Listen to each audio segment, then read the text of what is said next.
안녕하십니까. 광주 전남권 뉴스입니다. 어제 광주 군공항 이전에 대한 무안과 한평 군민의 여론조사 결과 전해드렸는데요.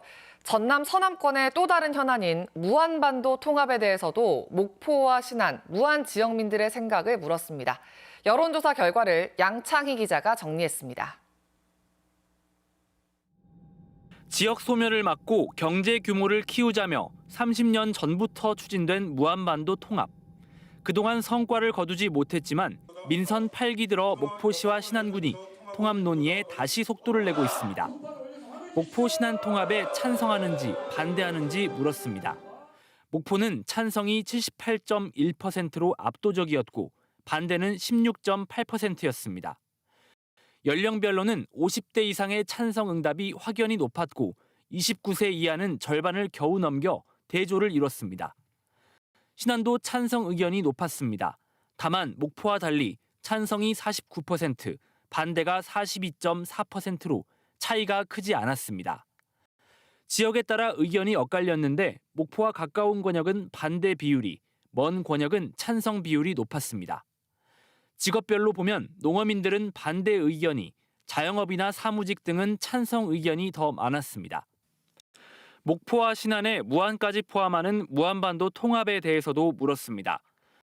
목포는 통합 반대가 8.7%에 불과했고 3개 시군 통합 찬성이 53.1%로 절반을 넘겨 3개 시군 중 가장 높았습니다. 신안은 통합 반대가 33.9%, 3개 시군 통합 찬성이 27.5%로 나타났고 목포와의 일부 통합은 20.3%, 무안과의 통합은 8.1%가 찬성했습니다. 무안은 통합 반대가 36.2%, 3개 시군 통합 찬성이 35.8%를 보여 오차 범위 안에서 비슷했고 목포 신안과의 일부 통합은 각각 15.3%, 7.5%가 선택했습니다. 통합 논의가 무르익지 않은 무안에는 통합론에 대한 견해를 따로 물었는데 통합 찬성이 37.8%를 기록했고 자체 시승격은 35.5%, 현행 유지는 22.3%가 찬성했습니다.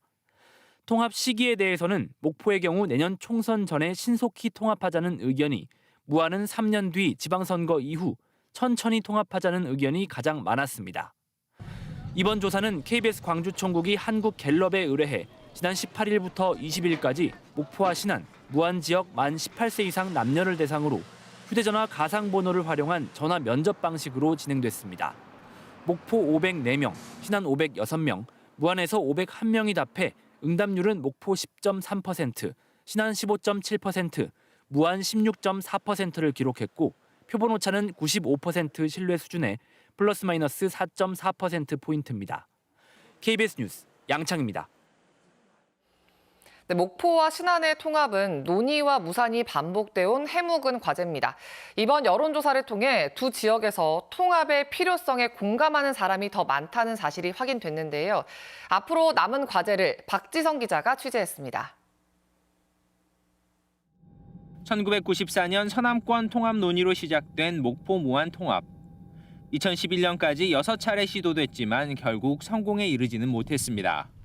관 중심의 일방적인 추진으로 공감대는 부족했고 이해관계에 따라 찬반은 갈렸습니다. 하지만 최근 10년 사이 목포는 10%, 신안은 15%의 인구가 줄며 위기감은 커졌고 통합을 통한 성장 동력 확보는 더 절실해졌습니다. 이 때문에 목포시와 신안군은 앞선 실패를 교훈 삼아 교류를 늘리며 민간 중심의 통합 분위기 만들기에 힘을 쏟고 있습니다. 또 4달부터 7개월 동안 주민 여론조사를 포함한 통합 공동 용역을 진행해 주민들에게 통합의 필요성을 설명한다는 계획입니다.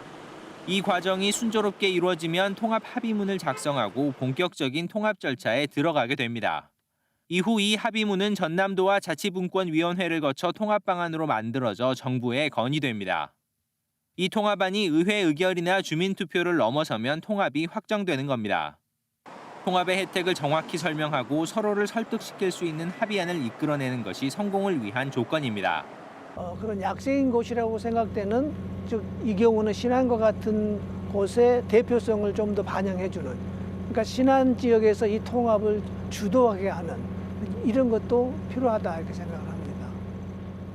민간단체인 목포 신안통합추진위원회는 2026년 7월 민선 9기가 통합시로 출범할 수 있도록 절차를 추진한다는 계획입니다. 두 시군도 민선 8기의 통합 절차를 마무리 지을 수 있도록 하자는데 어느 정도 동의하는 분위기입니다. KBS 뉴스 박지성입니다. 한평군이 광주 군공항 이전 관련 주민 여론조사를 6월 안에 실시하고 그 결과에 따라 유치 의향서 제출 여부를 결정하기로 했습니다. 한평군은 여론조사는 주민 1,000명을 대상으로 하고 기관을 한 곳 또는 두 곳을 선정해 대면 면접조사 방식으로 진행할 거라고 덧붙였습니다. 앞서 지난 24일 김영록 전남지사는 광주시와 정부가 이전 지역 지원책부터 마련해야 한다며 유치 의향서 제출과 여론조사 시기 등을 늦춰야 한다고 말했습니다.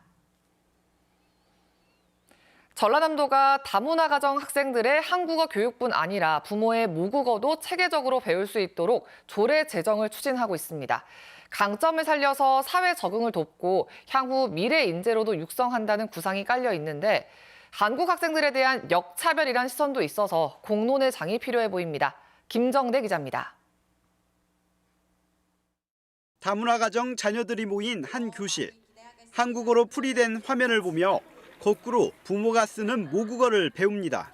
다문화 학생에게 모국어를 배워 자존감을 높이고 향후 인재로 육성하기 위한 이중 언어 교육입니다.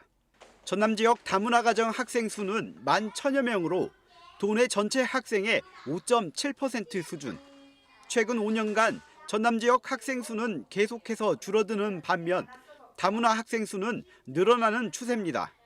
하지만 학업 성취도가 낮은 편이고 특히 사회 적응에 어려움이 있습니다.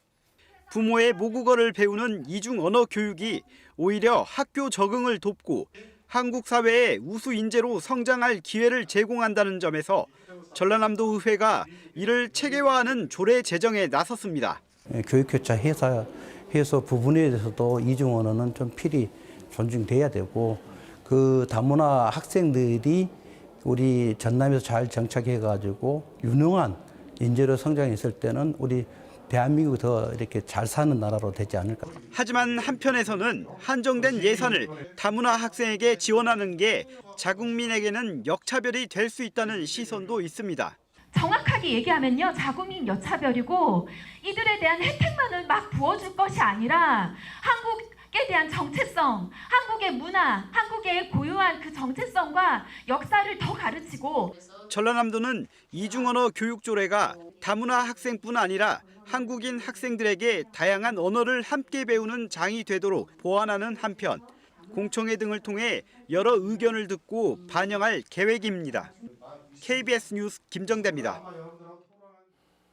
한덕수 국무총리가 어제 국가물관리위원회 회의 모두 발언에서 광주와 전남의 경우 기후변화로 인한 극심한 가뭄까지 고려하면 하루 최대 물 57만 톤이 부족할 것으로 예측된다며 주암댐과 장흥댐 간 연계를 통해 여수산단에 안정적으로 용수를 공급하겠다고 말했습니다. 또 광양산단에 물을 공급하는 수어댐에 물이 부족할 때를 대비해 주암댐에서 물을 공급할 수 있는 시설도 설치하고 고흥과 광양, 보성, 순천 등 전남 4개 시군의 물 공급원 확대를 위해 지하수댐 2곳 이상을 개발하겠다고 덧붙였습니다.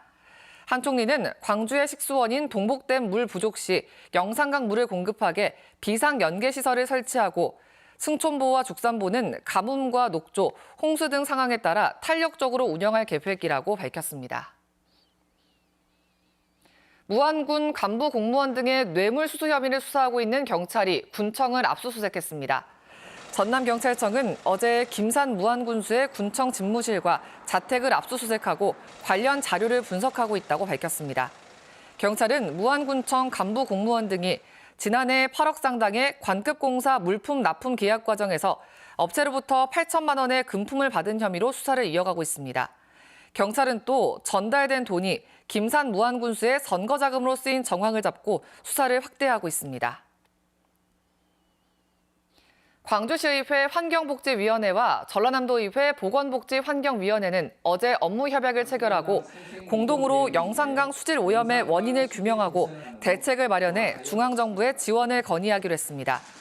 두 시도의회는 영산강 유역의 10개 기초자치단체가 협력할 수 있는 체계를 구축하고 협의회를 구성해 영산강 수질과 관련한 정보를 공유할 계획입니다. 검찰이 공직선거법 위반 혐의로 기소된 허석 전 순천시장에 대한 결심 공판에서 벌금 500만 원을 구형했습니다.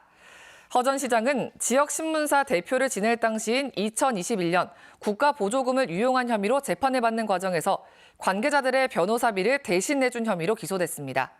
허 전 시장 측은 공소 사실을 부인하고 있습니다. 대한민국 시장군수구청장협의회가 지방 소멸 위기에 선제적으로 대응하기 위해 인구 감소 지역 특별위원회를 설치했습니다. 시장군수구청장협의회는 어제 순천에서 공동회장단 회의를 열어 국가 존립을 위협하는 지방 소멸 위기에 228개 시군구가 공동 대응하는 차원에서 인구 감소 특위를 설치하고 특위위원장에 송인원 괴산군수를 선임했습니다. 회의에서는 또 전국 시군구에 순천만 국제정원 박람회에 대한 적극적인 홍보와 방문을 요청했습니다.